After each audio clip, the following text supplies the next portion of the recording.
Aloha nerds, and welcome back to TheSalawag's Why It's Great. I'm your host, TheSalawag, and on this show I discuss the filmmaking techniques and storytelling choices that make my favorite films great. I wanted to do a little something different with the opening of this show. While I was in college, I worked on this music video called Donate to the Family House. It was directed by my friend David Lynham, who worked with his incredible cinematography crew, who we worked on a few shorts before that. But Bobby Thomas was the guy who made the song and was performing it. And it turned out he wasn't just making this song for the family house, but he was also a volunteer who dressed up as a bunny, and the donations he would bring to the various kids and give them comfort and support. It's a really sort of great place. So I actually finally made my first donation like last month. I just had some toys unopened. I brought them in, and that was my first good contribution to anything.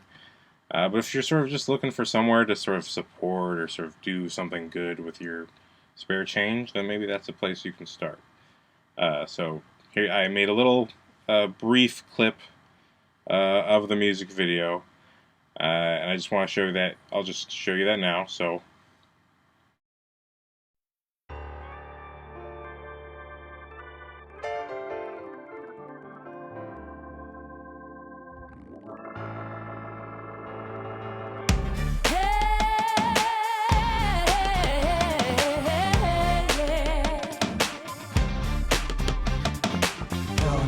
To the family house, donate. To the family house. The children are for the reason and more to give them support to live. Well, I'm Bobby the Easter Bunny, and I'm here to collect money and toys, if you please, for kids with disease. Indeed, let me tell you how. Donate to the family house. Donate to the family house. Never too late to do something great, so don't hesitate to give. Yeah. Hi, I'm Bobby the Easter Bunny. This is Braden. And this is Ashley. Every year, I put on this bunny suit. And with the help of your donations, of money and or new toys, I provide happiness and smiles to children with cancer and other life-threatening illnesses. The Family House is a nonprofit organization here in San Francisco, and they provide housing for children with these illnesses and their families. If you want to learn more about this organization, just go to www.familyhouseinc.org, click on Bobby the Bunny, and make a donation. A donation of any size, any amount. It's never too late to do something great. So don't hesitate to donate to the Family House. Bye.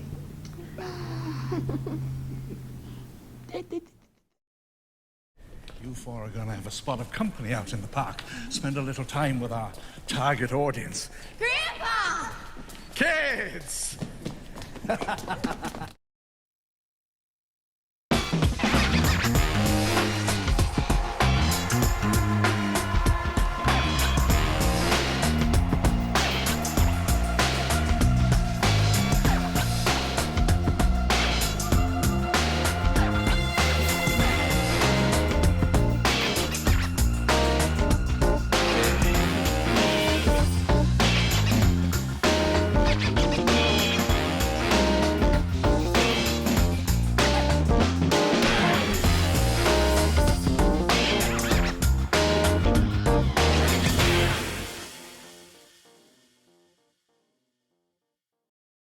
Aloha nerds, and welcome back to TheSalawag's Why It's Great. I'm your host, TheSalawag, and on this show I discuss the filmmaking techniques and storytelling choices that make a film great.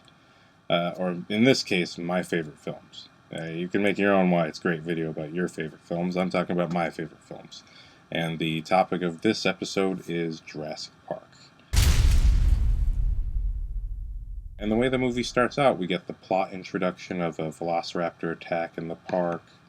A worker gets eaten to death, and a lawyer flies out looking for all the best experts in the world to come because investors are going to pull out of the island, pull out their money from making Jurassic Park happen.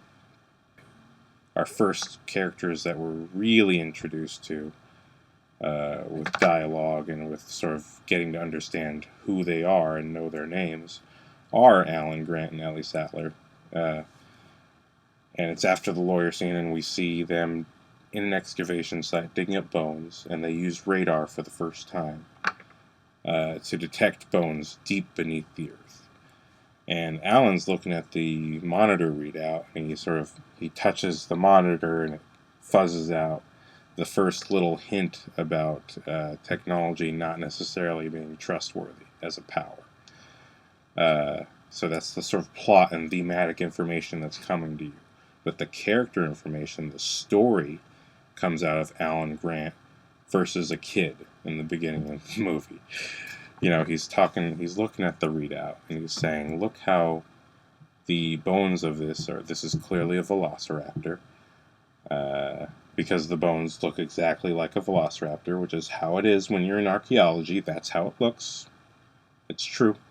So he's like, look at how the bones are arranged and how they're kind of hollow. That's proof that, or at least an indication that dinosaurs evolved into birds, or some of them at least, because of their similar bone structure. And this kid goes, that doesn't look very scary. So Alan Grant turns around and says, oh, really? And the kid's like, yeah, it looks like a 6-foot turkey. And everyone laughs, and it's all fun, but Alan doesn't appreciate that. This is his science. This is the thing he knows. And he doesn't, we'll come to learn, he doesn't like kids. So he tells this kid, well, you want to know something about velociraptors? Imagine you're walking through a field, and you see a velociraptor across from you in a clearing. And you think maybe you can get away from him if you just move when he's not looking. But just when you try and turn, that's when 2 other velociraptors appear. And they won't just kill you like a lion. They'll slash your stomach, and they'll eat you while you're still breathing. And it's a horrifying little story, and you see the kid just go into shock just from hearing it. And this sort of tells you multiple things. This introduces you to Alan Grant's skill that will be needed for the rest of the movie, but it also introduces simultaneously his distaste for kids. He leaves that kid proud to have left him terrified of dinosaurs, because Alan loves dinosaurs and he doesn't want any kid making fun of him. But this is extrapolated more in the following scene. So they're walking up this hill to the next excavation site. They're walking up this hill to the next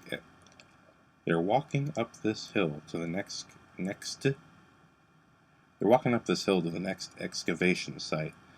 And that's when Ellie tugs on him and says if he wanted to scare the kid, he could have just pulled a gun on him. And Alan's like, well, he's a kid, they're messy, they're smelly, they're expensive. And she says, cheap, cheap, cheap. They smell. They do not Some of them smell. Babies smell. And on the surface, it's like, oh, you're cheap for saying expensive, right?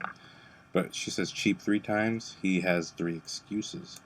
And so it's really a response to each excuse. There's a subtext beneath what's going on. In the book, they're not the same age. She's an assistant and all that. By updating them to the same age and being of the same sort of respect level, and also making them a definite couple, this actually becomes subtext for the story of the movie really being about fatherhood, and really being about Sam Neill's character, Alan Grant, being uncomfortable with the idea of becoming a father. That's sort of the key to the whole movie. In the book, Alan Grant has no fear of children. He's actually very comfortable and natural with them. He's kind of already like a big uncle to all the kids who enter. He's like, oh, hey. And he even has a big beard, too, so he's almost like a young Santa. Like, oh, hey, kids, what's up? Yeah, sure, you can hang out with me. But and so when in the book the kids are in a separate car from Alan Grant, that's just by happenstance. They just hop into the first car and he just happens to hop in the back. It's completely normal. But in the movie, you want a little more motivation. So this is sort of the setup for the funny scene where he's avoiding the kids later. You think it's just because he wants to avoid kids, but there's sort of deeper meanings and motivations going on beneath that. So she says cheap, cheap, cheap, and that's just sort of their first conflict on the issue. And when John Hammond shows up and invites them onto the island, he sort of mentions kids briefly and something else, and Alan, responding to the other thing, says, "What's that?" And Ellie says, "They're little versions of adults, honey." And just a little, it's her sort of gnawing again and picking at him again, like, come on, they're just little versions of us. They're little versions of Alan Grant. I want a little Alan Grant. She says in that scene, cheap, cheap, cheap, she says, some version of little Alan Grant would be cool, and it's sort of, that's their conflict, is about sort of evolving themselves, not just the dinosaurs evolving into birds, but he as a person evolving to the next step of his life. We get the layered in dialogue of the theme with Ian Malcolm, played by Jeff Goldblum. Whoop, whoop. We get him representing the intellectual and thematic point of the movie, which is like, you created all these dinosaurs and you have no idea how they're going to behave. And the dramatic irony is that actually John Hammond does know how those animals are behaving, because the whole reason these people were called out to the island is because they started killing people, and the investors want to know that the dinosaurs aren't going to keep doing that. But he's not telling them this information. Just like he's not telling about Wayne Knight's character, Dennis Nedry, who's frustrated about his pay, and clearly he's not being paid enough to do his job, and he set up the island to be completely controlled by his computer, which was no small task. And the book goes even further and makes Nedry a really disgusting character, but he's just sort of brought to almost being able to understand his point of view in the movie. So all that track is just being laid down in this movie. It's not just someone saying in dumb dialogue, "Oh, you can't control things. Oh, you can't control things. Oh, look, things can't be controlled." That's not really good. I'm sorry, Jurassic World. I was not a fan. I love all the cast, though, and you still worked hard and did a good job. But, yeah, it's really important that all that track was laid down just to get you to grasp mentally what the movie's about. After Ian Malcolm's little intellectual battle with John Hammond and all that, they're coming back through the lobby, and John Hammond says, "We're really trying to reach our target audience, which is kids." And then his grandchildren show up, and they tackle him, and everyone's laughing and hopping around. And Ellie Sattler, Laura Dern, smiles and looks at him in that endearing kind of way. And Alan has his hat over his heart, and he is terrified. He's doing his best not to freak out completely, but he's just like, oh, shit. So in the next scene, the kid's like, "I love your book, but I kind of love this other guy's book better." And he keeps yapping and yapping, and Alan's like, "What card do you want to get into?" And he's like, "Whatever one you're in." And so Alan says, "Okay." And he walks the kid around the car, opens the door. The kid hops in thinking that Alan's probably going to get into, and Alan just shuts the door while the kid's still talking. And then he thinks he's out of it, and then he turns around, and the older sister of the kid is staring at him, and the girl says, "She thought I should hang out with you because it'd be good for you." And he just looks gravely at Ellie like, "Woman." And Ellie's just laughing at him in the car, which is real. Again, it's like real adult conflict. Like you do things like this to your partner or your friend because it's funny, but it also just exposes the character more. Like, he really just doesn't like kids. He just wants to hang out with adults and be an adult person and not grow up to being a father. Just please, none of that shit. Come on. And so ultimately, things bends his way, and then the kids stay in the front car with the lawyer, and he goes in the car with Ellie and Ian and the adults and gets to have adult conversations. But it ends up being to unfortunate effect when the kids are left alone by the lawyer later on in the big breakout sequence. So it becomes a really tragic decision, and it's a decision made by the character. So it's kind of, you see all the choices of the characters is what is being shown. So we do see Alan save them, and he sort of is a hero, but he's still not totally comfortable with kids. And that scene is really confronted after they escape from the T-Rex. When they're walking around and in the forest, and Alan's got both kids, he says we should go climb up and hide in this tree, and just to stay away from biting distance of the T-Rex. And so they get up there, and Alan sits down, and the kids like sit down and start moving to like cuddle up on him, like he's their uncle or just some real good friend or something. And you see a look on his face before they do it. He's like, really, you wanna? And they sit on him, and he's like, okay. So he's confronted with it again, even though he's already done the hero thing. You think, oh, he's just good to be a hero. That's not the case. He's a person. He still has that discomfort, so he plays it for that little beat. The kids ask him, what do we do? What if the dinosaurs come for us when we're asleep? And he steps up to the plate, and he says, you know what, if that happens, I'll just stay awake all night. And they're like, all night? He's like, all night. And in that moment, he sort of grows up. And he hasn't made a decision yet.